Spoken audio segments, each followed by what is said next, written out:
Ini nih, motor yang menjadi salah satu penyebab dari disuntik matinya RC8C, sang adik yang bersesa sedikit lebih mungil, yang udah pernah kita bahas di video sebelumnya. Kalau teman-teman penasaran dengan pembahasan RC8C, pembahasannya udah pernah kita bikin. Cari aja di playlist Roda 2, karena konten kita sekarang udah kayak rujak, banyak macam-macamnya. Jadi kita saranin teman-teman yang mau searching video-video kita, cari aja berdasarkan playlist. Oke, motor ini adalah KTM 1290 Super Duke RR, yang merupakan penyempurnaan dari versi standarnya KTM 1290R standar. Dan kira-kira apa aja sih bagian yang berbeda di antara versi standar dengan versi yang RR?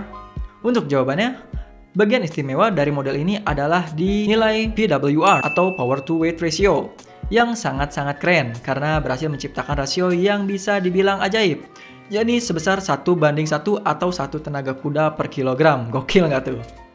Selain itu, motor ini pun diciptakan secara eksklusif. Saking eksklusifnya, motor ini hanya diciptakan 500 unit saja yang disebarkan ke seluruh negara. Yang artinya, kemungkinan unit masuk ke Indonesia paling ada di kisaran 10 unitan.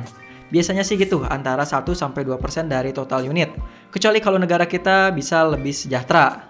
Tapi sebelum kita lanjut, kita mau nawarin kaos bertema otomotif mulai dari GDM, Superbike, MotoGP, dan lain-lain dengan kualitas premium berbahan katun combat 24S dengan harga terjangkau untuk teman-teman semua cuma 45 ribuan aja. Yang pastinya tebal tapi tetap adem saat dipakai. Dan untuk nanti kalau ada teman-teman yang cari baju dengan harga yang lebih terjangkau lagi, kita bakalan bikin juga 30S dan kawan-kawannya dengan harga yang pastinya jauh lebih terjangkau. So, tanpa ragu-ragu langsung aja cek link produknya di kolom deskripsi di bawah ya.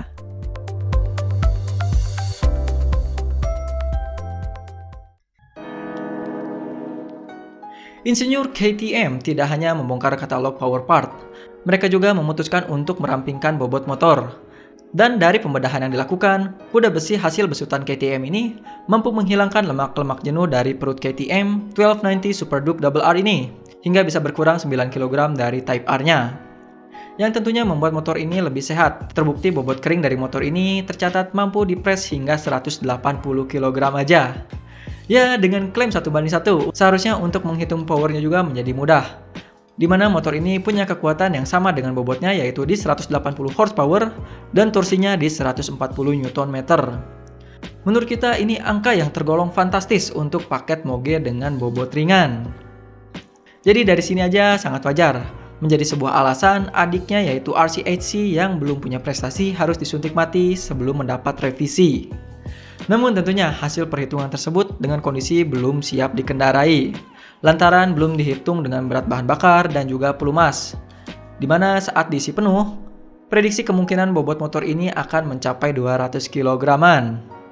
Tapi walaupun tanpa mengesampingkan detail itu, Super Duke RR tetap bisa memenuhi citra beast atau sang monster dalam tanda kutip yang telah dirancang oleh KTM. Dimana perjuangan diet yang diterima oleh motor ini sebagian besar berasal dari bodywork.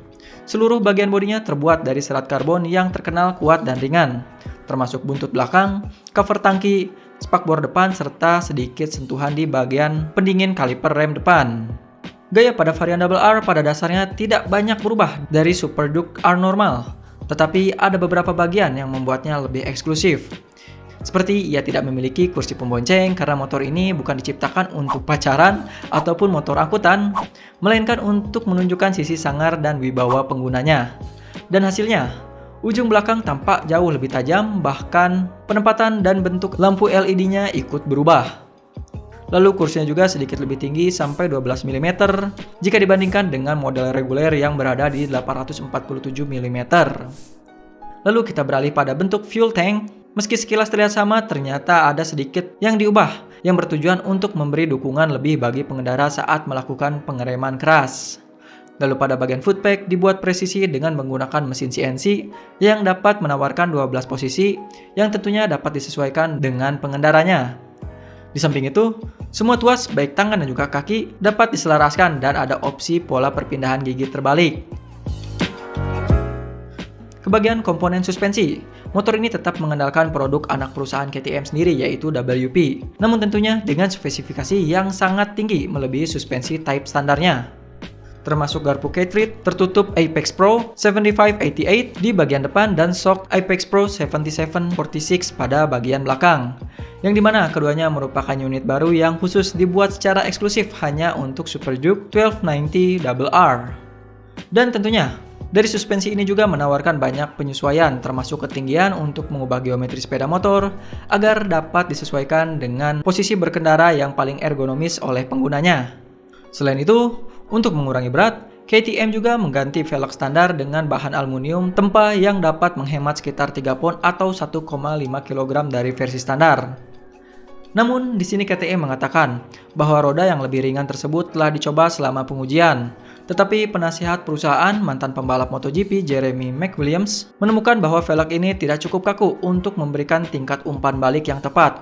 Walaupun kedua rodanya sudah dibungkus dengan ban Power Cup 2 radial milik Michelin yang terkenal lengket di aspal. Jadi di sini kita bisa lihat nih, kalau bikin motor itu bukan cuma masalah kencang-kencangan mesin doang. Material yang digunakan juga bisa sangat berpengaruh, terutama pada bagian velg aja bisa sangat berpengaruh signifikan. Oke, kita lanjut ke bagian part selanjutnya. Peredaman knalpot menggunakan part dari Akrapovic yang terbuat dari aluminium dengan tutup ujung karbon. Tapi dilansir dari katalog KTM Power Parts, ada juga opsi sistem knalpot titanium penuh untuk menghemat lebih banyak bobot. Namun, salah satu sumber penghemat terbesar itu datangnya itu dari baterai atau dari aki. Oleh karena itu, baterai sederhana yang biasa ada di kendaraan umum, termasuk di motor-motor kita, diganti dengan paket lithium ion yang beratnya 2,5 kg lebih ringan dari unit timbal asam normal, yang kalau diangkat rasanya lebih berat dari batu itu. Lalu sekarang kita masuk ke dalam departemen elektronik. Di dalamnya ada mode track dan performance baru yang disematkan pada KTM 1290 Super Duke RR ini. Software baru ini diberi nama oleh KTM sebagai Unlimited Customization atau penyesuaian tak terbatas, yang di dalamnya terdiri dari pengaturan real wheel slip, throttle response, launch control, dan motor slip regulation atau MSR, yang pada dasarnya jaringan pengaman elektronik itu juga bisa dimatikan atau dibatasi juga sesuai selera kita sebagai pengguna. Amin. Dan menariknya, RR menggunakan throttle twist grip tipe baru dengan sudut berukuran 65 derajat. Tidak seperti versi standar yang pakai 72 derajat, yang dimana KTM mengklaim penggunaan twist grip ini dapat meningkatkan respon throttle dan ergonomis saat berkendara dengannya. Lalu dari sisi teknologi, sebenarnya Super Duke R sudah cukup komplit, tetapi pada versi RR diberikan beberapa tambahan lagi. Contohnya seperti pengaturan kendaraan performance mode dan track mode, yang dimana mode performa diposisikan di atas pengaturan sport normal, dan memungkinkan penyesuaian pengaturan kontrol traksi dan opsi untuk mematikan anti-wheelie. Lalu ada track mode yang menawarkan tingkat penyesuaian yang serupa tetapi mengubah pembacaan layar TFT untuk tampilan yang lebih berorientasi sirkuit. KTM 1290 Super Duke RR ini mulai dijual untuk pelanggan-pelanggan setianya di Eropa pada 8 April 2021 lalu pukul 11 CET. Dan jika kita memeriksa tautan KTM sebelumnya, kita akan dapat melihat jam hitung mundur. Namun walaupun begitu, pihak KTM tetap menyarankan bila ingin mencari tahu tentang ketersediaan di luar Eropa, kita direkomendasikan untuk menghubungi dealer resmi di setiap negara. Dan untuk harganya di 21.499 pound sterling atau setara dengan 371 jutaan. Ini tentunya harga luar negeri. Karena kalau masuk Indo tentu harganya berbeda, tetapi walaupun begitu menghitungnya tetap gampang kok.